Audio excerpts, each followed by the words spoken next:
সবাইকে আমার ইউটিউব চ্যানেলে স্বাগত। আজকে আলোচনা করব ক্যালকাটা ইউনিভার্সিটির সেমিস্টার 6-এ তোমাদের বেশিরভাগ ছাত্রছাত্রীর এলসিসি 2 অর্থাৎ সাময়িকপত্র এবং কথা সাহিত্য এই পেপারটি তোমাদের রয়েছে। এই পেপার থেকে আমি অনেকদিন আগেই তোমাদের সাজেশান দিয়েছিলাম এবং সেই সাজেশান অনুসারে তোমাদের 3টে মডিউল থেকে অধিকাংশ উত্তর আমি আপলোড করে দিয়েছি। আজকের তোমাদেরকে 2024 সালে যেহেতু আর একদিন মাত্র তোমাদের বাকি, সেই পরীক্ষার আগেই শেষ মুহূর্তে একটা ফাইনাল সাজেশান তোমাদেরকে দিয়ে দিচ্ছি। তোমরা অনেকেই বলেছিলে ফাইনালটা সাজেশান করে দেওয়ার জন্য, তোমরা প্রথম থেকে শেষ পর্যন্ত দেখতে থাকো। মডিউল 1-এ অর্থাৎ সাময়িক পত্রপত্রিকায় সাজেশান বিশেষ চেঞ্জ আমি করিনি। বিগত আমি যে সাজেশানের পেজটা তোমাদের আপলোড করে দিয়েছিলাম, এর আগে যে সাজেশান দিয়েছিলাম সেই একই সাজেশানটা তোমাদেরকে রেখেছি। সবুজপত্র, সংবাদ প্রভাকর খুবই ইম্পর্টেন্ট 10 নম্বরের জন্য, এবং বঙ্গদর্শন, এই 3টে 10 নম্বরের জন্য বেশি ইম্পর্টেন্ট। তার সঙ্গে কবিতা, তত্ত্ববোধিনী তোমাদেরকে করতে হবে, এবং বঙ্গদর্শন, সংবাদ প্রভাকর, সবুজপত্র বেশি ইম্পর্টেন্ট। আর টিকার জন্য দিগদর্শন, সমাচার দর্পণ এবং কালিকলম 3টে পড়তেই হবে তোমাদেরকে।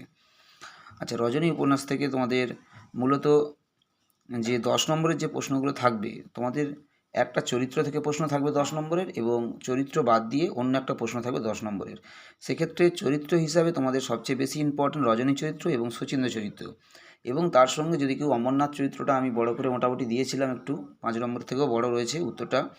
3টে চরিত্র যদি তোমরা পড়ে নিতে পারো, তাহলে তোমরা একটা 10 নম্বরের কোশ্চেন নিঃসন্দেহে কমন পাবে। কারণ দুটো যে 10 নম্বরের প্রশ্ন থাকবে তার মধ্যে একটা চরিত্র থেকে থাকবে। সুতরাং আমি যদি রজনী চরিত্র এবং শচীন্দ্র চরিত্র আর অমরনাথ চরিত্র, এই 3টে চরিত্র যদি করে রাখতে পারি, তাহলে একটা 10 নম্বরের কোশ্চেন 100% আমি কমন পাচ্ছি। এছাড়া উপকাহিনী সংযোজন এবং গঠন কৌশল, এরকম প্রশ্নটা পরীক্ষায় কখনো থাকবে না যে গঠন কৌশল একটা দিল বা উপকাহিনী একটা দিল, এরকম প্রশ্ন কখনোই পরীক্ষায় থাকবে না। পরীক্ষায় চরিত্র থেকে একটা প্রশ্ন মাস্ট বি থাকবেই, এবং অন্য একটা প্রশ্ন উপকাহিনী হোক, গঠন কৌশল হোক, বা যে কোনো কিছু থাকতে পারে। তাহলে সুতরাং আমি যদি বুদ্ধিমানের মতো প্রশ্ন যদি আমি পড়াশোনাটা করি, তাহলে যদি আমি 3টে চরিত্র যদি ভালো মতো আমি পড়ে নিই, তাহলে আমি একটা প্রশ্ন 10 নম্বরে আমি নিঃসন্দেহে কমন পাচ্ছি। রজনী, শচীন্দ্র এবং অমরনাথ, এই 3টে 10 নম্বরে যদি কেউ পড়ে রাখতে পারে, তাহলে একটা 10 নম্বরের প্রশ্ন সে অবশ্যই কমন পাবে। আর প্রশ্নটা এরকম কখনোই থাকবে না, বারবার বলে দিচ্ছি, যে উপকাহিনী একটা, গঠন কৌশল একটা, এরকম প্রশ্ন কখনোই থাকবে না। চরিত্র একটা মাস্ট বি থাকবে, অতএব 3টে চরিত্র পড়লে একটা সে কমন পাবে। 5 নম্বরের প্রশ্নগুলো তোমাদেরকে উপন্যাসের অলৌকিক উপাদান, অর্থাৎ সন্ন্যাসীর যে প্রসঙ্গটা এসেছে, কিভাবে এসেছে এবং কী করে শচীন্দ্রকে রজনীর প্রতি আকৃষ্ট করে তুললো, সেই বিষয়টাকে লিখতে হবে তোমরা একটু ভালো করে। এছাড়া যে 5 নম্বরের প্রশ্নগুলো রয়েছে, পাশ্চাত্য প্রভাব, লবঙ্গলতা, অমরনাথ, আত্মকথন কৌশল, এগুলো নামকরণ, এগুলো প্রত্যেকটাই আমি আপলোড করে দিয়েছি উত্তর। তোমরা একটু অবশ্যই উত্তরগুলো দেখে লিখে নিও। এছাড়া তোমাদের একটা নতুন 5 নম্বরের প্রশ্ন দিচ্ছি, রজনীর অন্ধত্ব কতটা শিল্প সার্থকতা দান করেছে। খুবই গুরুত্বপূর্ণ প্রশ্ন এই দুটো প্রশ্ন, একের প্রশ্নটা এবং 7-এর প্রশ্নটা, দুটো তোমরা অবশ্যই ভালো করে একটু 5 নম্বরের দেখে যাবে।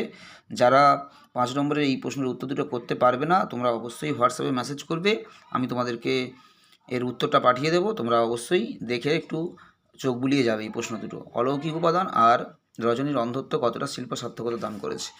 এছাড়া এরপরে তোমাদের মডিউল 3-তে রয়েছে গল্প, ছোট গল্প। আমি ছোট গল্প থেকে যে প্রকৃত ছোট লোককে এই যে উত্তরটা দিয়েছি, সেই উত্তরটা লিখলেই হবে।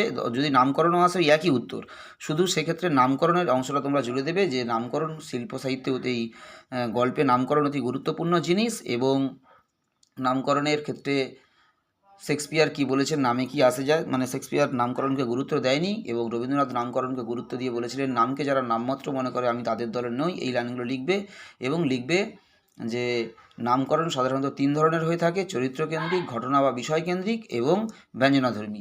লিখে এইটা তোমরা প্রথম অংশে দেবে, এবং তারপরে আমি যে 10 নম্বরের যে প্রশ্নের উত্তরটা দিয়েছি পুরোটাই লিখবে, এবং তার সঙ্গে শেষে লিখবে যে গল্পের নামকরণ ব্যঞ্জনাধর্মী হয়েছে। অতএব এইভাবে লিখলেই হয়ে যাবে, আর কোনো আলাদা প্রশ্নের উত্তর মুখস্থ করতে হবে না। তোমাদের যে কোনো গল্পের নামকরণ এলে তোমরা এই প্রথমে যে অংশটা বললাম এটা লিখবে, এবং শেষে নামকরণের শেষে লিখবে নামকরণটি সার্থক হয়েছে এবং কেমন নামকরণ হয়েছে সেটা লিখবে। যদি চরিত্রকেন্দ্রিক হয় চরিত্রকেন্দ্রিক, ব্যঞ্জনাধর্মী হলে ব্যঞ্জনাধর্মী, ঘটনাভিত্তিক হলে ঘটনাভিত্তিক, এভাবে লিখতে হবে। আর আদার্স কোনো প্রশ্ন পড়তে হবে না। এছাড়া এই প্রশ্নগুলো যেরকম দেওয়া রয়েছে একই রকম রয়েছে। 5 নম্বরের প্রশ্নে আসি, তোমরা 5 নম্বরের প্রশ্ন একটু বেশি করে পড়ে যাও, কারণ যে কোনো কিছু আসতে পারে। যেমন আমি কয়েকটা আমার যেগুলো ইম্পর্টেন্ট বলে মনে হয়েছে সেগুলো দিয়েছি, এবং তার সঙ্গে সালে যেগুলো এসেছিলো সেগুলোও দিয়েছি।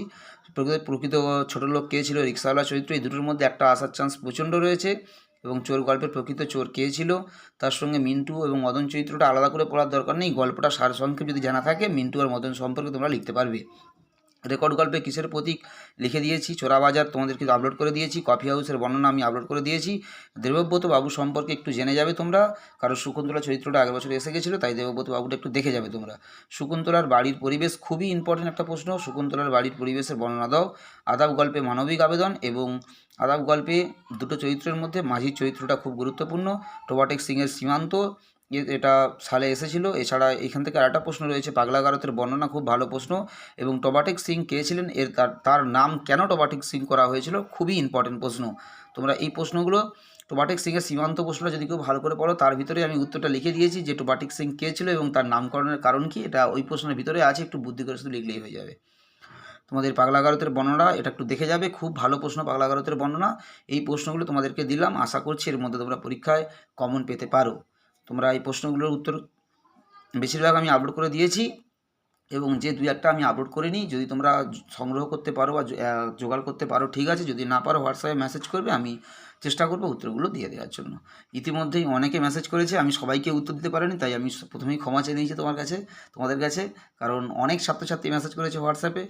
এত অল্প সময়ের মধ্যে সবাইকে উত্তর দেওয়া সম্ভব নয়, আমি যতজনকে পাচ্ছি সময় পাচ্ছি উত্তর দেওয়ার চেষ্টা করছি, এবং চেষ্টা করব তোমাদেরকে। সবাই ভালো থেকো, সবাইকে পরীক্ষার জন্য অনেক শুভেচ্ছা এবং শুভকামনা রইল। পরীক্ষার জন্য তোমরা খুব ভালো করে প্রস্তুতি নাও। সবাইকে নমস্কার।